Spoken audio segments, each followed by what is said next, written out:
Hello there folks, it is TIJ Gaming and welcome back to episode 2 of season 8 of Conquering the Euro on Football Manager 2021 with Everton, and in today's episode we host Carlo Ancelotti's Arsenal at home at the BMD Stadium in the third round of the League Cup before hosting Man United in a huge Premier League game, again at home at the BMD Stadium. Now last time out we played our first 2 games and we had a pretty decent start, and then it has really come crashing down.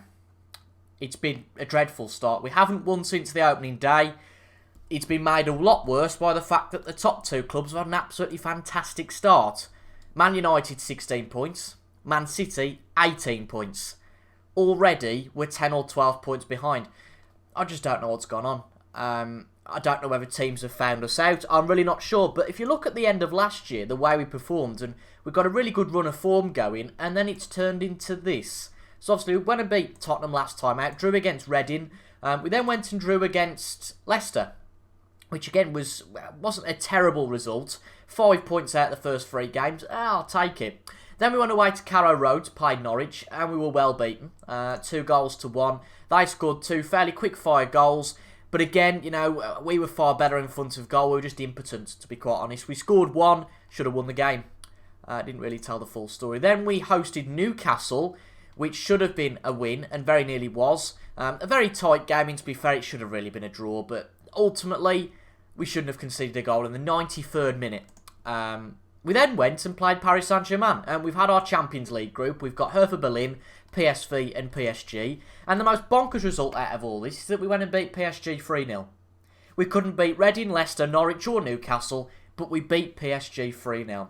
Figure that one out. Then we went and played Chelsea away from home at Stamford Bridge, thinking, oh, we're on a bit of a run of form now. And when we went 1-0 up with Robin van den Berg, I thought, oh, here we go, we're back to it. And then Chelsea scored 3 quick-fire goals, and we lost. So looking at that, the only real bad areas, I would say, is the loss against Norwich, I would guess. And maybe that draw against Newcastle where we should have won. It's not really as bad as I'm thinking at the moment, personally. We have got a tricky run. Again, we've got Arsenal today. I'd like to go and win that one because we've never done very well in the Cups.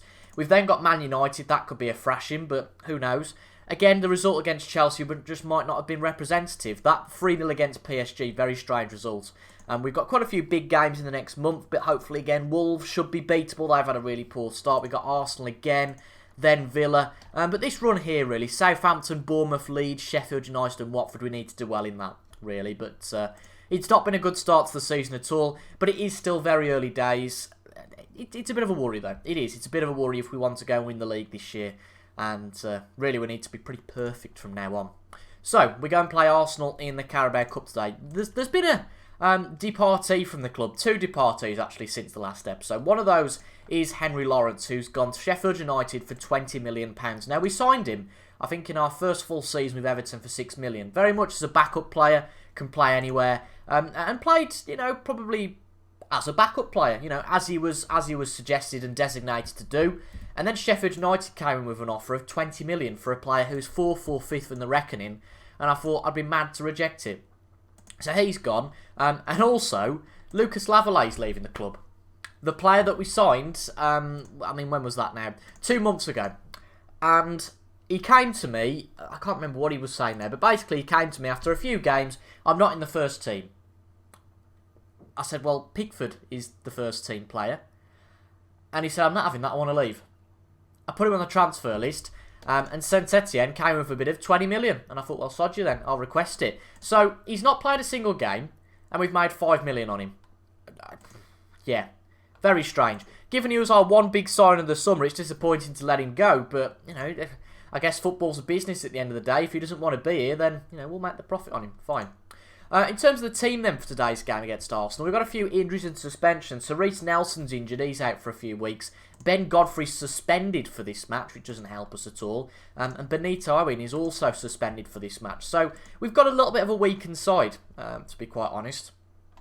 So players playing in positions that they're not really a fan of, so I wouldn't really expect too much from today's game. We've got Jordan Pickford in goal with Almeida, Maya and Larios at the back, and Pablo Corona making his debut for the club. He's a special player, really is. He cost us nearly £1 million. And as you can see, 2.5-star at the moment, potential to be a 5-star player. But he's as good at the moment as Livramento. So, to be honest, he deserves to be in the side. And Livramento's tired. I thought, well, we'll get a bit of rotation there. Because as much as I'd have liked to have gone and beat Arsenal today, if we go and lose, it's not the end of the world.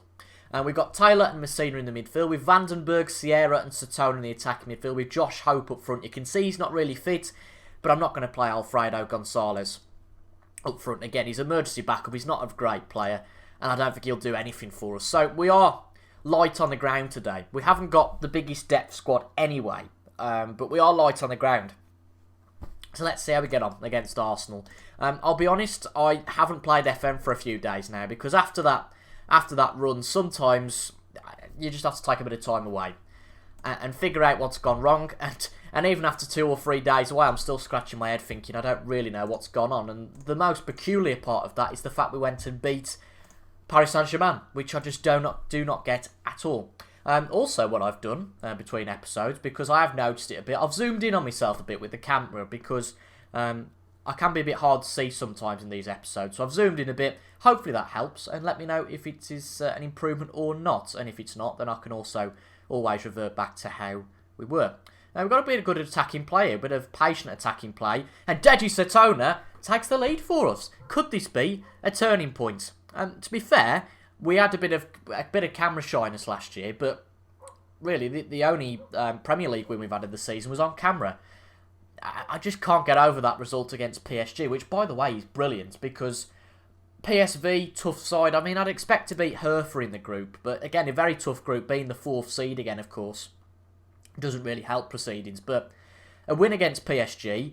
It's a great start to the group at the very least, and it gives us a good chance to go through. So 12 minutes in, is it going to be 2-0 or 1 each here? Let's find out. Pat Meyer puts the ball out to Vandenberg. Vandenberg playing on the right wing today rather than up front. He puts the ball through to Josh Hope. It's 2-0.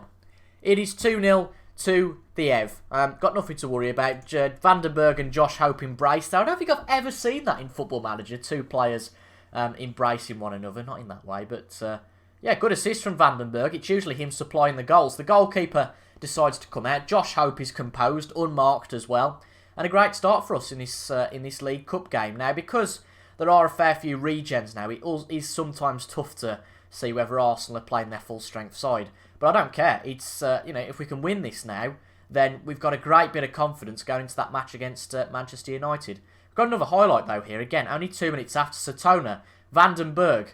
Corona. I mean, that's just great for clickbait, isn't it? Corona puts it back to Messina. Into the box. Oh, Hamilton Sierra very nearly makes it 3-0.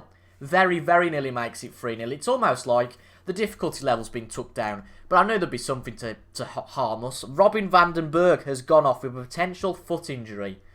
That is very much alarm bells. Because, I mean, he's our best player. Simply put, he's our best player in the side. So that is a real worry, if that is for him to be out for a while. I mean, Josh Hope has scored today, but he's not like Robin Vandenberg. Of course, we signed Robin Vandenberg for 91 million a few years ago, and he's been deserving of that fee. He played really well last year, got 20-odd goals in the league, did well last year as well. We have got a few clubs sniffing after him now, no surprise. Real Madrid, Manchester United. But if they want him, they're going to have to pay good money for him, and I think good money consists of anything towards sort of £150 million. I think that's fair enough, you know. Anything below the 100 million mark would be silly to accept. By the way, some good defence there. A bit unfortunate for Jose Arsenio, and I know who he is because I was chasing him last year. He looks like a very good player for Arsenal, but you know he's too good now for us to get him for a level that's going to be acceptable. Plus the fact we've got Vandenberg up front. If Vandenberg goes for a big fee, then we might look at replacing him with Arsenio potentially. But if Vandenberg does go in January, I think it might not be unwise, or it might be wise if we want to take away all the double negative stuff there, to give Josh Hope a chance. I don't think that's going to harm us at all if we give Josh Hope a chance. My keyboard's playing up, so I can't even check if we're recording, which is marvellous. But we're 2-0 up at half-time, which is absolutely excellent. I'm going to say I'm very happy with the way it's going. After we've been on a poor run, I can't exactly go, oh, come on, you should be doing better than this, lads, for goodness sake. But there have been plenty of occasions in this series where we have been, say, 2-0 up, and the opposition have brought us back to 2 each. So let's see what happens here. We look fairly comfortable the way we are at the moment, but things can change. Deji Satona on the ball down the left. He cuts inside, comes central actually, dribbles with the ball and does a fat lot of nothing with that, to be brutally honest, but I don't care. We're playing well here, more possession. The XG is far higher than the other side, Arsenal. I'm trying to put my batteries back in the keyboard. It might be the thing that the batteries are starting to go now, potentially. But we'll see. The worrying thing is, if the keyboard doesn't work at all, then I can't make any substitutions or do anything unless anybody goes off injured. But we are looking pretty good in this game. Very unorthodox episode of Football Manager. More like a DIY Toby tries to put his keyboard back in. And no real surprise is that Arsenal, and Jose Arsenio to be specific, has made it 2-1. And I always feel like if there's going to be a second... oh no. Okay, we are recording. Good, we're recording. Excellent. That's what I wanted to know. If it goes 2-1, it tends to go 2-2. It's just the way it goes sometimes. So we're going to sit back a bit, go counter-attacking, and see how things go. We need to make a few subs, though, here. We're going to bring Lewis Bates on for Hamilton. He's tired. And Deji Satona's tired as well. But we'll leave it maybe 10 minutes before we do that, just in case we have an injury ascending off or something. But I might have just put the complete jinx on it now. I don't know. But again, if it tends to go 2-1 in matches like this, then particularly this year, it tends to go 2-2. We'll see. We'll see. But we've done well so far. We've effectively done very well, actually, compared to how we were playing. At least we've got about 5 or 6 minutes left, so it wouldn't be unwise. I mean, I'm doing this double negative again. God knows why. It wouldn't be unwise to make another substitution. We're going to bring Gonzalez on just for a rotational point of view. 5 minutes left. Let's defend, sit back. I wouldn't really be doing all these things if we were doing very well and comfortably winning football matches. But the fact we aren't, we could do with this win just to give us a bit of a boost. Few minutes left here. Are Arsenal going to rain on our parade and bring it back from 2-0 to 2-2? Richard McRae on the ball. Still McRae. Hoofs it out. I don't mind that, but Gonzalez is going to struggle to get to that. So it's back to Arsenal. Warg, Mardy, Farges, Arsenio. Good save by Pickford. Okay, it was straight at him, but you've still got to be there to save it at the end of the day. I am a bit worried, though, about this highlight. Come on, Pickford, hoof it out. I mean, I have told him to slow the pace down, so there's that to it. Good ball out to Taylor, actually. Satona still on the ball. Satona in the box. Shoots straight at Maximano. But again, it gives us a corner. It wastes a bit more time. And 50 seconds left now. You would think this should be it. Just keep hold of possession. And Arsenal can't do anything. Lewis Bates goes on a run. Lewis Bates straight at the Arsenal player. But the Arsenal player puts it out for a throw-in for us. So I won't complain about that. And it looks like we're going to get the victory. Albeit in the Cup, you can use the excuse, well, Arsenal aren't playing their full-strength side and whatever, but you know what? I don't really care. A win is a win. It'll improve our confidence, and we are through to the next round of the Cup. Absolutely fantastic. Very close in terms of XG in the end. We had 1.46, Arsenal with 1.45, but I'll take that. Any shocks? Crew beat West Ham on penalties. Wolves lost again. They've had a dreadful start. I mean, the funny thing is that the pundits said that Wolves would finish above us in the league. Yeah, go figure. Bournemouth have beaten Newcastle again. I don't know where some of these sides are in the league pyramid now, so it's tricky to tell. Right, here comes the big bit. Okay, Vandenberg's out for 2 weeks. That's not a disaster, because he's going to be out for these 3 games here. Man United, Hertha and Wolves. We've then got an international break, so it's not terrible, but as always, it's not ideal. Pablo Corona played a good game, 6.8. Very reliable out there, didn't really have much of an issue. But the big issue I can see is the game against Manchester United. But no, you know what? We'll go for it. Our form, if you look at it and ignore the first 5 matches, actually isn't too bad. In the last 3 games, we've beaten PSG and Arsenal, and we've lost away at Stamford Bridge. I think in most situations, I'd probably take that. So before the United game, we've got the draw for the next round of the Cup. 16 teams will go into the hat. Here we go. With teams as varied as Man United, Chelsea, Barnsley and Swansea City. There you go. So Reading have got Southampton. Villa have got Man United. Liverpool, surely can't be. They've got Barnsley. I'd say that was what I was talking about. Chelsea, Everton. We're not winning the Cup this year. City, Bournemouth, Tottenham have got Crewe. Norwich have got Swansea. Sheffield United have got Brighton. We've had a tough draw, probably the toughest draw there against Chelsea. But you know what? Let's see how we get on. You know, we've got every chance, ultimately, in the Cup.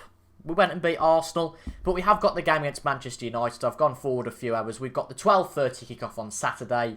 This would be a great time, if any, to get our season kick-started. So the team today, there's a few changes. We've got Ben Godfrey back from his suspension. Lorenzo comes in for Messina, who's really tired. Benito Owen comes in, of course, for the injured Robin van den Berg. And Livramento comes back in on the right. Now, you can see I've put a few attackers on the bench who are a little bit injured and not really too fit. But the upshot was to put Alfredo Gonzalez on the bench and Richard McRae. No offence to either of those players, but if we need some backup, if Josh Hope gets injured first minute, then we've got a problem with bringing Gonzalez on against Man United as well. So we've got a few problems. We've got a few tired players, got a few legs that are going to be a bit tired. Don't know what the other word would be, I suppose. But it's a home game against Man United. We're not great against Man United, but you know what? There you go. Man United are unbeaten, and in 12 matches against Everton, we're going to give it everything we've got. We're playing our more defensive formation. It worked against Arsenal. I know Man United are better than us. I appreciate that. But let's see if we can go and beat them. On our day, we can go and beat anyone. We just haven't done it very much recently. I mean, we beat PSG 3-0. Then we can go and beat Man United 3-0. But this might be calamitous. And if we lose again, which is probable here, we'll have 6 points from 7 games. So it'd definitely be time to get something started pretty quickly if we lose today. But the first 15 or 16 minutes, we've actually been on top with 53% of possession. A fairly quiet start from both sides, which is nice. I mean, I know it's not very entertaining for you guys, but given our start, I would take a 0-0 here. And looks like as we grow into the game a bit more, Man United have had a bit more possession. But I think that's just changed, actually, for us to have 51% of possession. So it's took 34 minutes to get the first highlight in this match. Deji Satona's got a yellow card. That worries me. Bruno Fernandes hoops the ball through to Canini, but Jordan Pickford has got that one well and truly sorted. Pickford hoops the ball out. Where's this one go? It's going to go to Josh Hope, who can't really do too much on it. To be fair, with only having the one man up front, there's that many United defenders on it. It's going to be tricky, but Canini is the same, but he's a very good striker, one of the top goal scorers, one of the real wonder kids in FM21. Hannibal into the box. 1-0 Man United. Marcio scores number 33. It's his first ever senior goal, apparently. I mean, that's just sad for us. I'd have rather it had been Canini who scored, but we're still in the game at 1-0 down. We haven't really offered anything. I think that's the problem of just having Josh Hope up front. That's the real loss I think we have without Robin van den Berg. Can't do much about that, though, at the moment. Satona puts it through to Benito, and what can he do? Runs the ball through, gets it through the defenders, not quite. Lorenzo out to Livramento. Livramento puts it in. Yes! Benito Owen makes it 1-1. We bring it back. Good stuff from the former Stoke player, of course, he bought in last year. And he's becoming a good depth player at the least. You know, he cost quite a bit of money at 25 million, but he's done well so far. I've not really had many complaints about him.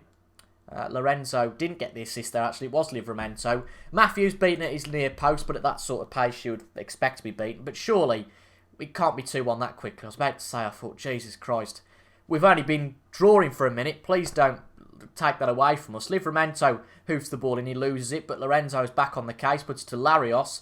Larios back to Lorenzo! Oh, that was so close. It was unbelievable.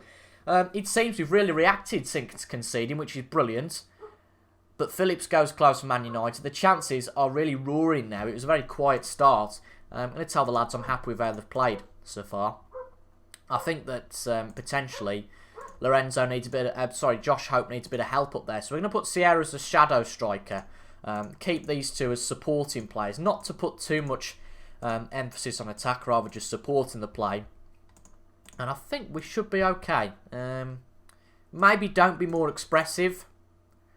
Just thinking how we get a result out of this. Go balanced as well. Let's see how we go. And opposition instructions, we'll change those as necessary. James Beattie knows what he's doing there. I'll leave that to him. But we've had more possession than Man United. It keeps teetering between both sides. But this, I hope I'm not going to jinx it. I really don't think we are. But if you remember, one of the matches against this side was something stupid like 6-2. It ain't going to be 6-2 here, is it? We're going to bring Reece Nelson on for Deji Satona because he looks a little bit tired, so we'll bring him off. Reece Nelson's got a bit of a niggle, but I'd expect he'd be cleared to play half an hour here. And to be fair, it is a tight match. I feel like Man United might just edge it, potentially here. But with 15 minutes to go, it seems that we had that flurry of activity and not a lot else. So we're going to bring Lewis Bate on for Hamilton, who seems a bit tired. I'm going to put him back to just... no, we're going to keep him as a shadow striker, why not? And we're also going to bring Kenneth Taylor on for... No, we're not. No, we'll put Godfrey in for Taylor. Bring Godfrey up the picture a bit more and put Pat Meyer in for Kenneth Taylor. I hope that's not something we come to regret. Let's see. We're going to go a bit more attacking again. I don't know if I'm going to regret that. Let's see. We've got 7 minutes to go here. Bates into the area. Godfrey, what can he do from a bit further up the pitch? Godfrey hoofs the ball out to Larios. Larios. Oh, he's took down. Is that going to be a penalty? Paul Tierney says it's a foul. Is VAR going to give us this? Let's see. It's a penalty. It's a penalty. We might just go beat Man United. We've got to go and dispatch this, though, first, because I keep frantically pausing this. Thank you. Who's our best player at taking a penalty? Lewis Bates' finishing isn't great, but his penalty stat is way above anybody else. So, yeah, I'm happy with that. With Lewis Bates taking his. Come on, Bates. Come on, Bates. This is a huge chance. Yes! It's in the back of the net! It's in the back of the net. Are we going to finally get rid of the funk against Manchester United? I mean, you don't blame me, do you, for really trying to make sure we win this match? Slower pace down. Lower line of engagement. Let's just see how we get on, ultimately, here. No-nonsense centre-backs. We're going to have no-nonsense full-backs as well. Keep everything else the same. I don't want to go ridiculously defensive. But, you know, we're 2-1 up. This would be a huge match. Okay, it's been a strange one. We haven't been too convincing, but we've had the higher XG. That's really because of the penalty, I would say. And with a few minutes to go, are we going to do it? 4 minutes to go here at the BMD Stadium. It's over! Yes! We've beaten Manchester United.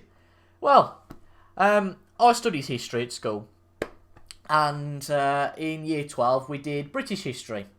This is a really long monologue to say any older viewers, or let's just set the scene. In the 70s, there was a crisis, supposedly. And James Callaghan said, crisis? What crisis? And that's exactly what I'm saying here. I mean, we've been on a poor run of form, but we've beaten Arsenal and Manchester United today. So, you know, it can't be that bad. It can't be that bad. Okay, a bit of luck with the penalty. It was probably a point apiece, but you know what? Sometimes you need that bit of luck. And now, that gives us a good chance. I think it does. A good boost. We've got a few good matches coming up. We've got the Wolves, and that should be a victory. Again, they've lost their first 6 matches. And if we can get a bit of a run going, then all is not lost, which is great. When are we going to come back? That is the question. I think we're going to come back around about this sort of area. Potentially play the Chelsea match and maybe Southampton, or maybe the Villa, or maybe, you know, skip 2 matches and play PSV. But somewhere around here we'll come back. We'll have about 4 or 5 games on camera. Hopefully keep up that run of form. Bear in mind, of course, we're unbeaten at home this year. I think that's key. Our form at the BMD Stadium has been pretty good. Our 2 defeats have come away from home. We've got Hertha and Wolves next. Obviously, we haven't won a game away from home. That's what I'm also trying to say. So hopefully we can get rid of that funk against Hertha. But they beat PSV in their first match 1-0. But the next 2 games at least give us a good opportunity for victory. I tell you what, that is a brilliant way to do today's episode. Really is. I mean, I thought coming back at this point was going to be dreadful. Because I thought, oh, God. We're going to get thumped. And everyone's going to go, well, you might as well leave Everton. But for now, I'm happy. Let's see how long that one lasts, eh? If you enjoyed that, folks, make sure to leave a like down below. Comment your thoughts as well. And subscribe for regular Football Manager 2021 content on a Tuesday, Thursday, Saturday and Sunday. And Ole's at the wheel. See you guys later. Bye for now.